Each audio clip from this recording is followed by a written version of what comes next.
ఒక్కొక్క సంవత్సరం serial actor లాగా యాక్ట్ చేస్తే మా రియాక్షన్ ఇలాగే ఉంటుంది. చదువుకున్న వాళ్ళందరికీ మేము జాబ్ ఇస్తామని ఇలా అబద్ధపు ప్రమాణాలు చేస్తుంటే ఒక విషయం చెప్పండి, ఇలాంటి చిన్న చిన్న పనులన్నీ చేస్తూ మా జీవితాన్ని గడపడానికి మా 10th స్టాండర్డ్ వాల్యూవే సరిపోతుంది కదా. ఈ +2 యూనివర్సిటీని కట్టి తిరుగుతున్నారు కదా, అన్నిటి పీకి బయటపడండి. Stop this nonsense and stop this university ఐసే. అలా చేయలేకపోతే వీడిని రిజైన్ చేయమని చెప్పండి. నేను చెప్పేది వినండి, ఇలాంటి మనుషుల్ని నమ్మబాకండి. ఏదో నా కొడుకు.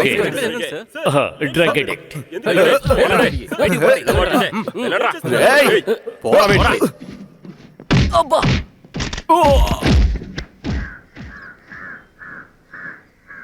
నేను స్కూల్కి వెళ్ళే టైం అయింది, నిద్రలే.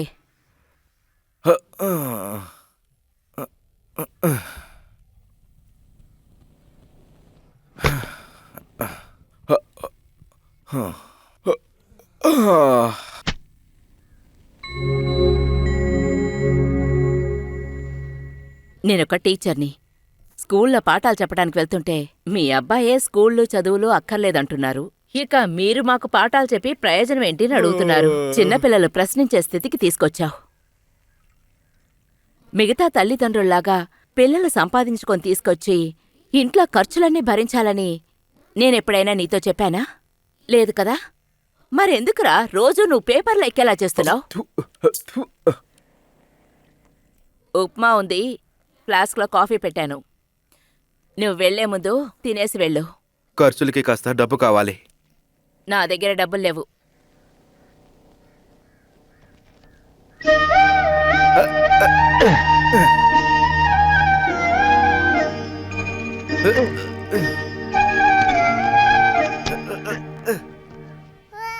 ఏడకూడదు, కొడతాను.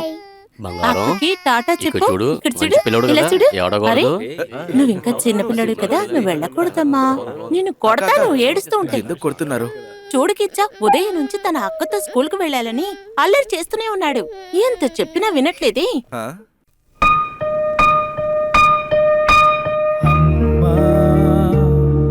నీ కన్నుల్లో కన్నీలు ఎందుకమ్మా?